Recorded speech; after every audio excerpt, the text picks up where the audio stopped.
नमस्कार दोस्तों, आइए जान लेते हैं उत्तर प्रदेश की राजनीति से लेकर मौसम तक, अपराध से लेकर विकास तक की बड़ी खबरें फटाफट सिर्फ 10 मिनट में। उससे पहले आप यह वीडियो कहां से देख रहे हैं हमें कमेंट में जरूर बताएं। खाता धारकों के लिए बुरी खबर। आरबीआई ने सभी बैंक खाता धारकों के लिए केवाईसी अपडेट करने का नया अभियान शुरू किया है। यदि आप 30 सितंबर 2025 तक अपनी केवाईसी अपडेट नहीं करते हैं तो आपका बैंक खाता निष्क्रिय हो सकता है। यह कदम बैंकिंग सिस्टम में धोखाधड़ी रोकने और पारदर्शिता लाने के लिए उठाया गया है। गाजीपुर में बड़ा बवाल। थाने के अंदर धरना दे रहे बीजेपी कार्यकर्ताओं पर पुलिस का लाठीचार्ज। एक घायल की मौत से इलाके में तनाव, भारी फोर्स तैनात, जांच के आदेश जारी। निर्माण श्रमिकों के लिए खुशखबरी। उत्तर प्रदेश में निर्माण श्रमिकों के लिए निर्माण कामगार मृत्यु व दिव्यांग सहायता योजना शुरू की गई है। इस योजना के तहत पंजीकृत श्रमिकों की दुर्घटना या बीमारी से मृत्यु या दिव्यांगता होने पर उनके आश्रितों को 5,25,000 रुपए तक की आर्थिक मदद दी जाएगी। यह सहायता राशि मासिक किस्तों में भी दी जा सकती है, जिससे श्रमिक परिवारों को सुरक्षित भविष्य मिलेगा। पेंशन का इंतजार कर रहे कर्मचारियों के लिए बुरी खबर। उत्तर प्रदेश में अब अस्थायी कर्मचारियों को पेंशन नहीं मिलेगी, भले ही वे सीपीएफ या ईपीएफ के सदस्य हों। सरकार के नए अध्यादेश के अनुसार केवल स्थायी पदों पर नियुक्त कर्मचारियों को ही पेंशन का अधिकार मिलेगा। यह नियम 1 अप्रैल 1961 से लागू होगा। बिजली ग्राहकों के लिए बुरी खबर। उत्तर प्रदेश में अब नया बिजली कनेक्शन लेना महंगा हो गया है। सरकार ने स्मार्ट मीटर लगाना अनिवार्य कर दिया है, जिससे उपभोक्ताओं को 5,000 से 10,000 रुपए अतिरिक्त चुकाने होंगे। फिलहाल कृषि उपभोक्ताओं को इस नियम से छूट दी गई है। भारत की शानदार जीत। एशिया कप 2025 में भारत ने यूएई को 9 विकेट से हरा दिया। भारत ने पहले गेंदबाजी करते हुए यूएई को सिर्फ 57 रनों पर समेट दिया, जिसमें कुलदीप यादव ने 4 और शिवम दुबे ने 3 विकेट लिए। जवाब में भारत ने 4.3 ओवर में ही लक्ष्य हासिल कर लिया, जिसमें अभिषेक शर्मा ने 30 रनों की तेज पारी खेली। युवाओं के लिए अच्छी खबर। देवरिया में 12 सितंबर को रोजगार मेला लग रहा है। इसमें श्रीराम फाइनेंस, उत्कर्ष स्मॉल फाइनेंस बैंक और परिवहन निगम जैसी कंपनियां भाग लेंगी। विभिन्न पदों के लिए हाई स्कूल से लेकर स्नातक तक की योग्यता वाले उम्मीदवार आवेदन कर सकते हैं। प्रधानमंत्री नरेंद्र मोदी 52वीं बार काशी पहुंचे, जहां उन्होंने मॉरिशस के प्रधानमंत्री डॉक्टर नवीन चंद्र रामगुलाम के साथ द्विपक्षीय वार्ता की। यह पहला मौका है जब काशी में किसी राष्ट्राध्यक्ष के साथ कोई औपचारिक वार्ता हुई है। इस दौरान दोनों नेताओं ने कई महत्वपूर्ण मुद्दों पर चर्चा की। पूर्व विधायक को बड़ा झटका। उरई में 31 साल पहले 2 सगे भाइयों की हत्या के मामले में पूर्व बसपा विधायक छोटे सिंह चौहान को आजीवन कारावास की सजा सुनाई गई है। दोषी करार दिए जाने के बाद उन्होंने कोर्ट में आत्मसमर्पण किया और उन्हें हिरासत में ले लिया गया। कोर्ट के बाहर उनके समर्थकों को देखते हुए भारी पुलिस बल तैनात किया गया है। यूपी के किसानों को खुशखबरी। उत्तर प्रदेश के कृषि मंत्री सूर्य प्रताप शाही ने प्रधानमंत्री किसान बीमा योजना और किसान क्रेडिट कार्ड के दायरे को बढ़ाने के निर्देश दिए हैं। उन्होंने बीमा कंपनियों और बैंक अधिकारियों को लापरवाही के लिए चेतावनी दी है और बाढ़ प्रभावित क्षेत्रों में फसल नुकसान के मुआवजे का तुरंत भुगतान करने को कहा है। भारतीयों के लिए बड़ा अलर्ट। भारत सरकार ने सभी नागरिकों को रूसी सेना में भर्ती के झांसे से बचने की सलाह दी है। विदेश मंत्रालय ने कहा है कि ऐसे किसी भी ऑफर को स्वीकार न करें, क्योंकि यह रास्ता खतरों से भरा है। सरकार ने रूस से भी अपील की है कि वह धोखे से भर्ती हुए भारतीयों को वापस भेज दे। ग्राहकों के लिए अच्छी खबर। पितृपक्ष के चलते उत्तर प्रदेश में सोने और चांदी की कीमतों पर ब्रेक लग गया है। वाराणसी में 24 कैरेट सोना 1,10,660 रुपए प्रति 10 ग्राम पर स्थिर है, जबकि चांदी भी 2 दिनों से 1,30,000 रुपए प्रति किलो पर बनी हुई है। व्यापारियों को उम्मीद है कि कीमतों में और गिरावट आ सकती है। मौसम को लेकर बड़ी खबर। यूपी में अगले 3 दिन तक मौसम सुहाना रहेगा, जिससे उमस भरी गर्मी से राहत मिलेगी। हालांकि इस दौरान गरज चमक के साथ बारिश की भी संभावना है। मौसम विभाग के अनुसार 11, 12, 13, 15 और 16 सितंबर को प्रदेश के अलग अलग हिस्सों में वर्षा हो सकती है। भ्रष्टाचार पर बड़ा एक्शन। उत्तर प्रदेश के फिरोजाबाद में मुख्यमंत्री स्वरोजगार योजना में लाखों के सब्सिडी घोटाले का खुलासा हुआ है। इस मामले में यूको बैंक के तत्कालीन मैनेजर समेत 6 लोगों के खिलाफ केस दर्ज किया गया है। यह कार्रवाई जिलाधिकारी के निर्देश पर की गई है। यूपी के शिक्षकों पर बड़ा संकट। सुप्रीम कोर्ट के आदेश के बाद उत्तर प्रदेश के लाखों शिक्षकों की नौकरी खतरे में है, क्योंकि उन्हें अब टीईटी पास करना अनिवार्य हो गया है। इसके विरोध में यूपी बीटीसी शिक्षक संघ ने प्रधानमंत्री कार्यालय को पत्र भेजने का अभियान शुरू किया है, जिसमें 25 अगस्त 2010 से पहले नियुक्त शिक्षकों को टीईटी से छूट देने की मांग की गई है। बड़ी खुशखबरी, उत्तर प्रदेश में मुख्यमंत्री कन्या विवाह सहायता योजना में बड़ा बदलाव हुआ है। अब सामूहिक विवाह करने पर पंजीकृत श्रमिकों की बेटियों को मिलने वाली सहायता राशि 82,000 से बढ़ाकर 1 लाख रुपए कर दी गई है। यह योजना का लाभ तभी मिलेगा जब कम से कम 11 जोड़ों का सामूहिक विवाह होगा। मौसम को लेकर बड़ा अलर्ट। मौसम विभाग ने पूर्वी उत्तर प्रदेश में 11, 15 और 16 सितंबर को भारी बारिश की चेतावनी जारी की है। वहीं पश्चिमी यूपी में 12 सितंबर को वर्षा होने की संभावना है। इसके अलावा बिहार, उत्तराखंड और अन्य कई राज्यों में भी भारी से बहुत भारी बारिश का अलर्ट जारी किया गया है। काशी का नेपाल से अनोखा रिश्ता। नेपाल की पूर्व मुख्य न्यायाधीश और काशी हिंदू विश्वविद्यालय की पूर्व छात्रा सुशीला कार्की को नेपाल का अंतरिम प्रधानमंत्री बनाने का प्रस्ताव दिया गया है, जिसे उन्होंने स्वीकार कर लिया है। राशन को लेकर बुरी खबर। लखनऊ में लगभग 1,25,000 लोगों को इस महीने फ्री राशन नहीं मिलेगा। यह उन लाभार्थियों को प्रभावित करेगा जिन्होंने अभी तक अपनी ई-केवाईसी प्रक्रिया पूरी नहीं की है। हालांकि ई-केवाईसी कराने के बाद उनका राशन अगले महीने से फिर से शुरू हो जाएगा। सरकारी नौकरी का सुनहरा मौका। उत्तर प्रदेश में युवाओं के लिए बड़ा अवसर है। यूपीएससी पीईटी रिजल्ट के बाद 44,000 से अधिक ग्रुप सी पदों पर भर्तियां की जाएंगी, जिनमें लेखपाल के सर्वाधिक पद शामिल हैं।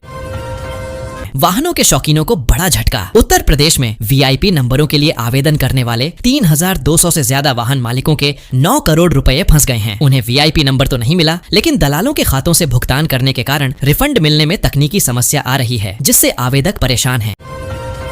अयोध्या में ऐतिहासिक क्षण। मॉरिशस के प्रधानमंत्री डॉक्टर नवीन चंद्र राम गुलाम 12 सितंबर को अयोध्या पहुंचकर भगवान राम लला के दर्शन करेंगे। मुख्यमंत्री योगी आदित्यनाथ उनकी अगवानी करेंगे। यह दूसरा मौका है जब कोई विदेशी राष्ट्राध्यक्ष अयोध्या आकर राम लला का पूजन करेगा, जिससे यह द्वारा कूटनीतिक और धार्मिक रूप से बेहद महत्वपूर्ण माना जा रहा है।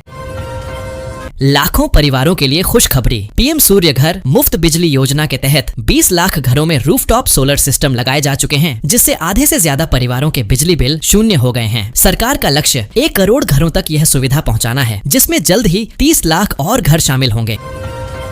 आम आदमी को झटका। उत्तर प्रदेश के आजमगढ़ में जमीन खरीदना महंगा होने वाला है। जिले में नए सर्किल रेट लागू करने का प्रस्ताव है, जिसके तहत गांव में 5% से 7%, अर्बन इलाकों में 8% से 10% और नगरीय क्षेत्रों में 10% से 12% तक की वृद्धि हो सकती है। लोग 22 सितंबर तक इस पर अपनी आपत्ति दर्ज करा सकते हैं। पशुपालकों के लिए बड़ी खबर। चंदौली के धानापुर में लंपी वायरस के बढ़ते प्रकोप को देखते हुए पशु चिकित्सा विभाग ने 6 गांवों में टीकाकरण अभियान शुरू किया है। इस रोग के लक्षण बुखार, त्वचा पर गांठें और दूध उत्पादन में कमी है। भारत में इस बीमारी के लिए स्वदेशी वैक्सीन उपलब्ध है, जिससे इस रोग की रोकथाम में मदद मिल रही है। सड़कों पर सफर करने वालों के लिए खुशखबरी। दिवाली से पहले उत्तर प्रदेश की लगभग 50,000 किलोमीटर लंबी सड़कों के गड्ढे भरे जाएंगे। इस कार्य पर कुल 400 करोड़ रुपए का खर्च आएगा। लोक निर्माण विभाग ने सभी दुर्गा पूजा मार्गों को 22 सितंबर तक ठीक करने का निर्देश भी दिया है। गरीबों के लिए बड़ी राहत। राशन कार्ड धारकों के लिए एक बड़ा बदलाव आया है। अब उन्हें सिर्फ मुफ्त अनाज ही नहीं, बल्कि त्योहारों पर मिठाई का तोहफा और हर महीने 1,000 रुपए नकद भी मिलेंगे। छत्तीसगढ़ सरकार ने यह योजना शुरू की है, जिसमें डीबीटी के जरिए सीधे लाभार्थियों के खाते में पैसे भेजे जाएंगे। खबर है कि यूपी और बिहार जैसे राज्य भी इस मॉडल को अपनाने पर विचार कर रहे हैं। व्यापारियों को बड़ा झटका। नेपाल में चल रही हिंसा के कारण भारत नेपाल बॉर्डर बंद होने से मेरठ का व्यापार बुरी तरह प्रभावित हुआ है। लगभग 20 करोड़ रुपए से ज्यादा की सप्लाई रुक गई है। खेल उपकरण, कपड़ा और दवा सहित कई तरह के सामानों से भरे ट्रक बॉर्डर पर फंसे हुए हैं, जिससे व्यापारियों और ट्रांसपोर्टरों को लाखों का नुकसान हो रहा है।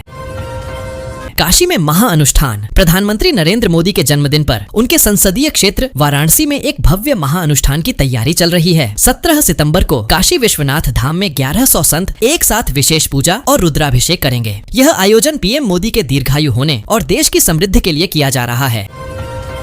एआई की जांच में उत्तर प्रदेश में मतदाता सूची में बड़ी गड़बड़ी सामने आई है। भदोही जिले में 2.34 लाख डुप्लीकेट मतदाता मिले हैं, जिनका सत्यापन 29 सितंबर तक किया जाएगा, ताकि 2026 के पंचायत चुनाव निष्पक्ष हों।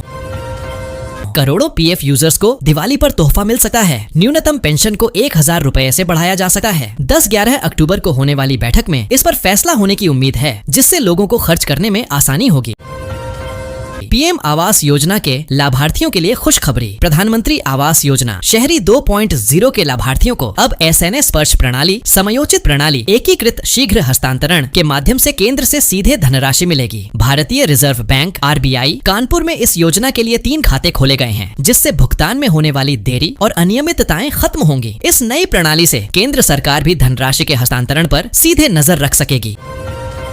भारतीय रुपए को बड़ा झटका। भारतीय रुपया अमेरिकी डॉलर के मुकाबले 88.37 के सर्वकालिक निचले स्तर पर पहुंच गया है। अंतर्राष्ट्रीय स्तर पर ट्रंप के टैरिफ और बाजार की उथल पुथल को इसकी मुख्य वजह माना जा रहा है। RBI भी रुपये में अत्यधिक अस्थिरता को रोकने के लिए डॉलर बेच रहा है। जनता पर एक और संकट। अलीगढ़ में गंगा का जलस्तर घटने के बाद बाढ़ प्रभावित गांवों में बीमारियों का खतरा बढ़ गया है। जलभराव के कारण मच्छरों का प्रकोप बढ़ रहा है, जिससे स्वास्थ्य विभाग की टीमें घर घर जाकर मरीजों की जांच और दवा का वितरण कर रही हैं। इसके अलावा बाढ़ के कारण किसानों की फसलें बर्बाद हो गई हैं और वे मुआवजे की मांग कर रहे हैं। दैनिक वेतन भोगियों के लिए खुशखबरी। उत्तर प्रदेश में वन विभाग के दैनिक वेतन भोगी कर्मचारियों और श्रमिकों का न्यूनतम मासिक वेतन बढ़ाकर 18,000 रुपये कर दिया गया है। उच्च न्यायालय के आदेश के बाद लिया गया यह निर्णय प्रदेश के करीब 3,200 कर्मचारियों को तत्काल प्रभाव से लाभ पहुंचाएगा, जिन्हें अभी तक 252 रुपये प्रतिदिन मिलते थे। छात्रों के लिए खुशखबरी। उत्तर प्रदेश में पिछड़ा, अनुसूचित जाति, अल्पसंख्यक और सामान्य वर्ग के लगभग 1 लाख से अधिक छात्रों को छात्रवृत्ति और शुल्क प्रतिपूर्ति का लाभ मिलेगा। पहले चरण में 7 सितंबर तक आवेदन करने वाले कक्षा 9 से 12 तक के छात्रों को 2 अक्टूबर को सीधे उनके खातों में छात्रवृत्ति भेज दी जाएगी, जबकि उच्च शिक्षा के छात्रों को यह लाभ मार्च 2026 तक दिया जाएगा। गरीबों का सपना होगा साकार। हाथरस में प्रधानमंत्री आवास योजना के तहत 1,203 गरीब परिवारों का पक्के मकान का सपना जल्द ही पूरा होने वाला है। शासन की हरी झंडी मिलने के बाद इन सभी लाभार्थियों के खातों में जल्द ही पहली किस्त भेजी जाएगी। 2.5 लाख रुपए की यह रकम 3 किस्तों में दी जाएगी, जिसकी निगरानी प्रशासन द्वारा की जाएगी ताकि धनराशि का सही उपयोग हो सके। किसानों के लिए खुशखबरी। पीएम किसान योजना की 21वीं किस्त जल्द ही जारी होने वाली है। हालांकि इसकी कोई आधिकारिक घोषणा नहीं की गई है, लेकिन पिछली किस्तों के आधार पर यह अनुमान है कि यह किस्त अक्टूबर से दिसंबर के बीच जारी की जा सकती है। इस योजना के तहत पात्र किसानों को 2,000 रुपए की राशि सीधे उनके बैंक खातों में दी जाती है, जिससे उन्हें कृषि संबंधी जरूरतों के लिए नियमित आर्थिक मदद मिलती है। राम भक्तों में उत्साह। रामनगरी अयोध्या में श्री राम जन्मभूमि तीर्थ क्षेत्र ट्रस्ट को वित्तीय वर्ष 2024-25 में कुल 327 करोड़ रुपए की आय हुई है। इसमें से 153 करोड़ रुपए श्रद्धालुओं द्वारा दान दिए गए हैं, जबकि 173 करोड़ रुपए इस दान राशि पर ब्याज से मिले हैं। दान काउंटर, दान पात्र और ऑनलाइन माध्यमों से प्राप्त चढ़ावे से यह आय हुई है। राहुल गांधी का बड़ा बयान। लोकसभा में विपक्ष के नेता राहुल गांधी ने अपने संसदीय क्षेत्र रायबरेली में फिर से हाइड्रोजन बम का जिक्र करते हुए बड़ा बयान दिया है। उन्होंने कहा कि हाइड्रोजन बम जब आएगा सारा का सारा साफ हो जाएगा। राहुल गांधी ने आरोप लगाया कि देश में वोट चोरी करके सरकारें बन रही हैं और आने वाले समय में वे इसके और भी विस्फोटक सबूत पेश करेंगे। आंगनबाड़ी कार्यकर्ताओं पर गिरी गाज। लखीमपुर खीरी में 32 आंगनबाड़ी कार्यकर्ताओं का मानदेय रोक दिया गया है और सेवा समाप्ति की नोटिस जारी की गई है। यह कार्रवाई इसलिए की गई क्योंकि इन कार्यकर्ताओं ने जून, जुलाई और अगस्त महीने में 2000 से अधिक बच्चों का वजन और लंबाई का डाटा पोषण ऐप पर अपलोड नहीं किया था। DPO भारत प्रसाद के मुताबिक यह एक गंभीर लापरवाही है। बरेली में एंटी करप्शन टीम ने एक स्कूल की प्रधानाध्यापिका सरिता वर्मा को 50,000 रुपए की रिश्वत लेते रंगे हाथों गिरफ्तार किया। उन्होंने स्कूल में हुए निर्माण कार्य के भुगतान के लिए ठेकेदार राजकुमार से कमीशन की मांग की थी। टीम ने जाल बिछाकर उन्हें पकड़ा और भ्रष्टाचार अधिनियम के तहत मामला दर्ज किया गया। अखिलेश यादव का बड़ा आरोप। समाजवादी पार्टी के अध्यक्ष अखिलेश यादव ने आरोप लगाया है कि उत्तर प्रदेश में गाड़ियों के चालान में भी जाति देकर भेदभाव किया जा रहा है। उन्होंने अपनी गाड़ियों का 8 लाख रुपए का चालान काटे जाने के बाद यह दावा किया। अखिलेश ने सोशल मीडिया पर एक ग्राफ शेयर करते हुए कहा कि यूपी एक्सप्रेसवे पर कंट्रोल रूम में तैनात अधिकारियों में पीड़ित, पिछड़ा, दलित, अल्पसंख्यक समुदाय की अनदेखी की जा रही है, क्योंकि 7 में से 6 अधिकारी जनरल कास्ट के हैं। सोनिया गांधी को राहत। दिल्ली की राउज एवेन्यू कोर्ट ने कांग्रेस नेता सोनिया गांधी के खिलाफ FIR दर्ज करने की मांग वाली याचिका को खारिज कर दिया है। शिकायतकर्ता ने आरोप लगाया था कि उनकी नागरिकता प्राप्त करने से पहले ही उनका नाम मतदाता सूची में शामिल कर लिया गया था, लेकिन कोर्ट ने इन दावों को अस्वीकार्य माना। कर्मचारियों के लिए बड़ा फैसला। केंद्र सरकार के कर्मचारियों के लिए यूनिफाइड पेंशन स्कीम यूपीएस से वापस नेशनल पेंशन सिस्टम एनपीएस में लौटने की सुविधा दी गई है। यह एक बार का अवसर है और पात्र कर्मचारी 30 सितंबर 2025 तक यह विकल्प चुन सकते हैं। माओवादियों को बड़ा झटका। छत्तीसगढ़ के गरियाबंद जिले में सुरक्षा बलों के साथ मुठभेड़ में 10 माओवादी मारे गए, जिनमें 1 करोड़ रुपए का इनामी बालकृष्ण भी शामिल है। वहीं नारायणपुर में 16 माओवादियों ने माओवादी विचारधारा से निराश होकर आत्मसमर्पण कर दिया।